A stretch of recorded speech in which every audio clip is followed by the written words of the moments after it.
हाँ तो बच्चों कैसे हो आप। स्वागत है आपका एसएस स्टडी सेंटर पर।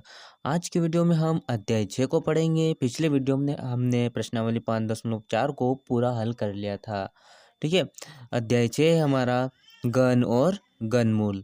ठीक है, इसको पढ़ने से पहले, इनके सवालों को हल करने से पहले सबसे पहले हम इम्पोर्टेंट पॉइंट्स पढ़ेंगे। ठीक है, तो सबसे पहले हम देखते हैं कि गण क्या होता है। ठीक है, तो गण क्या होता है? एक संख्या को स्वयं से ही 3 बार गुणा करते हैं। ठीक है, एक संख्या को स्वयं से ही 3 बार गुणा करने पर प्राप्त संख्या घन संख्या कहलाती है। ठीक है दोस्तों, जैसे मैंने एक संख्या ली यहाँ पर 2। ठीक है, ये 2 है। अब 2 का गुणा, फिर 2 का फिर गुणा, फिर 2 का गुणा।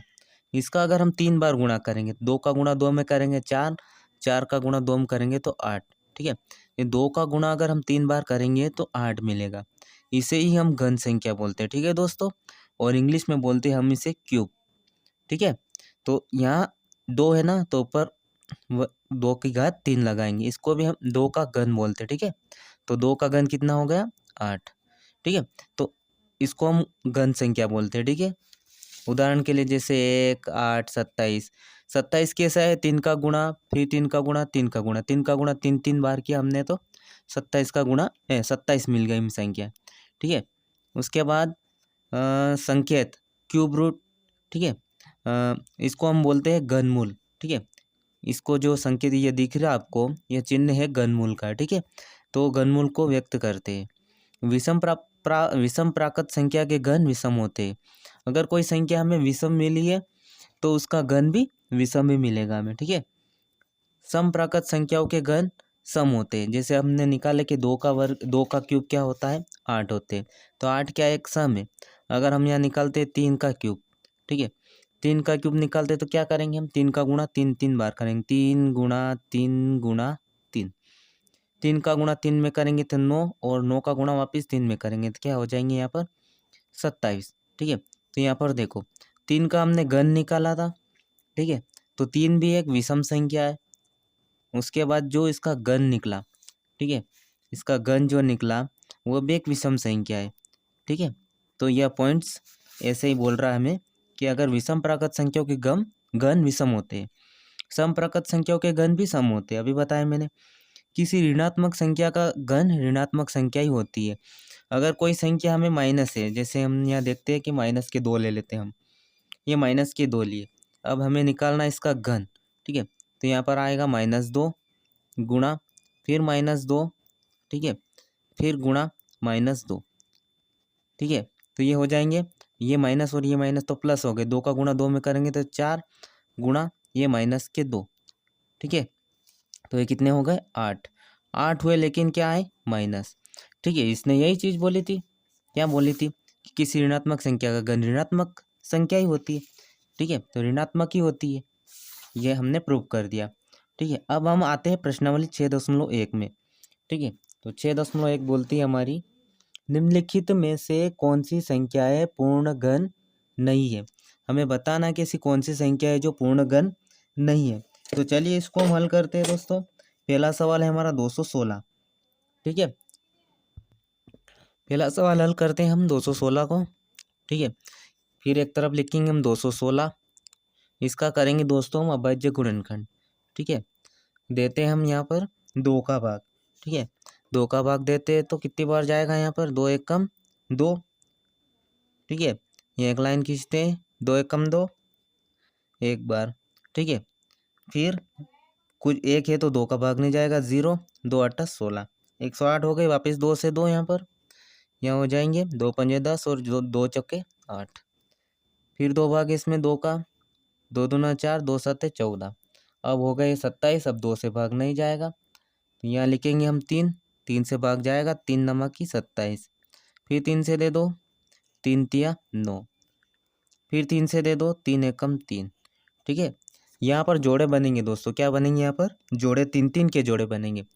वर्ग में हमने क्या निकाले थे? 2 2 के जोड़े बनाए थे। यहाँ पर क्या होगा? घन में 3 3 के जोड़े बनते हैं। तो यहाँ लिखेंगे हम संख्या 216, संख्या 216 का अभाज्य गुणनखंड करने पर, का अभाज्य गुणनखंड करने पर। ठीक है, अभाज्य गुणनखंड किया हमने। देखो यहाँ पर दो के कितने जोड़े बन रहे, 1 2 3। ठीक है, तो दो का एक, तीन का एक जोड़ा बनता है, 1 2 3, एक जोड़ा इसका बन गया, एक जोड़ा इसका बन गया, कुछ नहीं बचा। मतलब समझ लो कि क्या है, पूर्ण घन है। तो यहाँ लिखेंगे 216 बराबर 2 गुणा 2 गुणा 2, फिर गुणा 3 गुणा 3 गुणा 3। ठीक है, एक जोड़ा इसका बन गया, एक जोड़ा इसका बन गया। ठीक है, यहाँ लिखेंगे हम कोई भी गुणनखंड शेष नहीं बचता है। ठीक है, शेष नहीं बचता है, इसलिए 216 एक पूर्ण घन है, एक पूर्ण घन है। ठीक है दोस्तों, अगर यहाँ शेष बचेगा तो पूर्ण घन संख्या नहीं होगी। इसने क्या पूछा, कौन सी संख्या पूर्ण घन नहीं है। ठीक है, लेकिन ये है। इसी में दूसरा सवाल है हमारा 128। तो सबसे पहले हम क्या करेंगे, अभाज्य गुणनखंड विधि से निकालेंगे इसका। ठीक है, तो निकालना स्टार्ट करते हैं हम। यह लिखेंगे 128।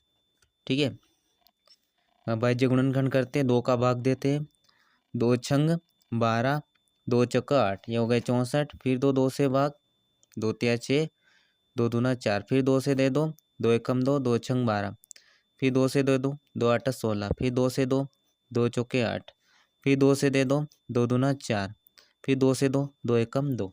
ठीक है, तो यहाँ पर लिखेंगे हम संख्या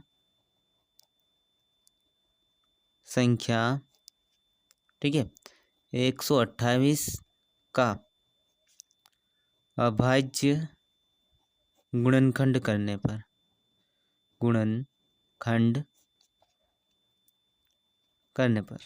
ठीक है, तो यहाँ लिखेंगे हम 128 बराबर 2 कितनी बार है, 1 2 3 4 5 6 7 बार। ठीक है, तो 2 गुणा 2 गुणा 2 गुणा 2 गुणा 4 बार हो गए, फिर 2 गुणा 5 6 और 7,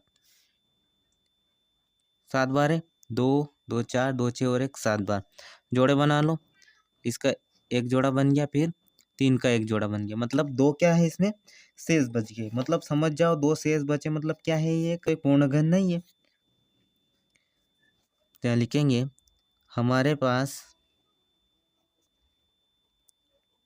ठीक है, हमने लिखा हमारे पास केवल एक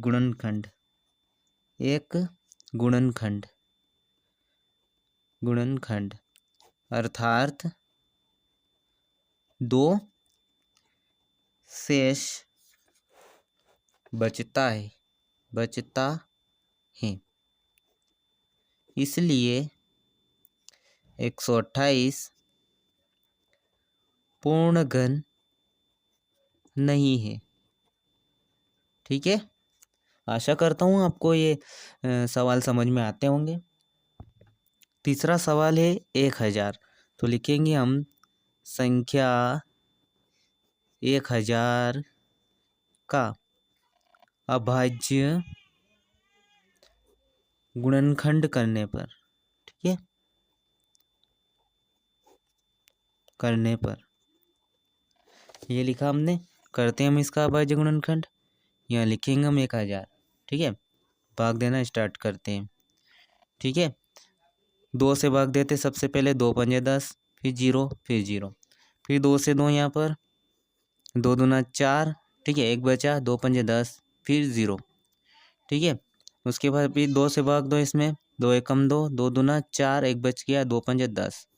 क्या हम 2 से जाएगा, अब 2 से नहीं जा सकता। 3 से जाएगा, 3 चौक 12, 3 से भी नहीं जाएगा। 5 से देते हम, तो 5 दूना 10। ठीक है, 5 दूनी 10, 2 बचे, 50 का 25। ठीक है, ये 25 हो गए।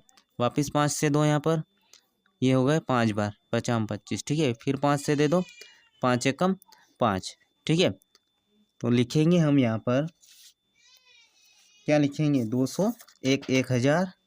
ठीक है, 1000 लिखा हमने। फिर लिखो 2 कितनी बार है, 3 बार, 2 गुणा 2 गुणा 2। 5 कितनी बार है, 5 गुणा 5 गुणा 5। ठीक है, बना लो जोड़ा। अगर जोड़ा बनता है तो संख्या क्या है, क्या है, एक पूर्ण घन है। अगर जोड़ा नहीं बनता है तो संख्या पूर्ण घन नहीं है। यहाँ पर जोड़ा बन रहा है तो यहाँ पर लिखते हैं हम, हमारे पास कोई भी गुणनखंड, ठीक है, कोई भी गुणनखंड शेष नहीं बचता है। हमारे पास कोई भी गुणनखंड शेष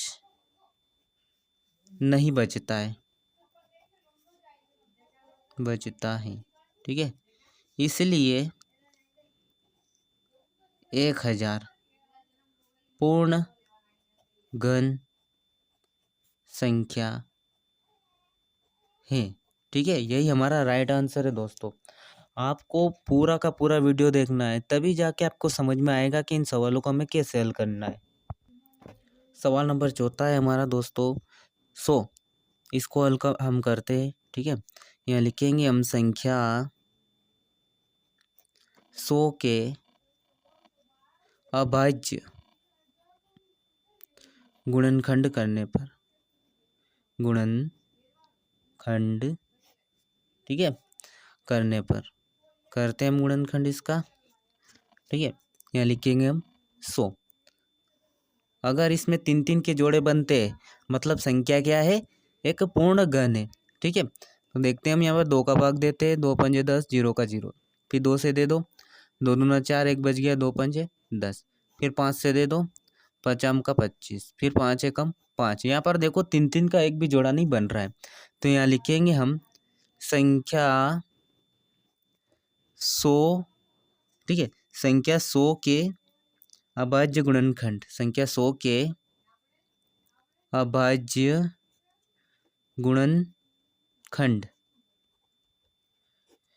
के गुणनखंडों के त्रिक नहीं बन रहे। त्रिक मतलब 3 के जोड़े नहीं बन रहे ना, त्रिक का मतलब है 3 जोड़ा, त्रिक नहीं बन रहे हैं।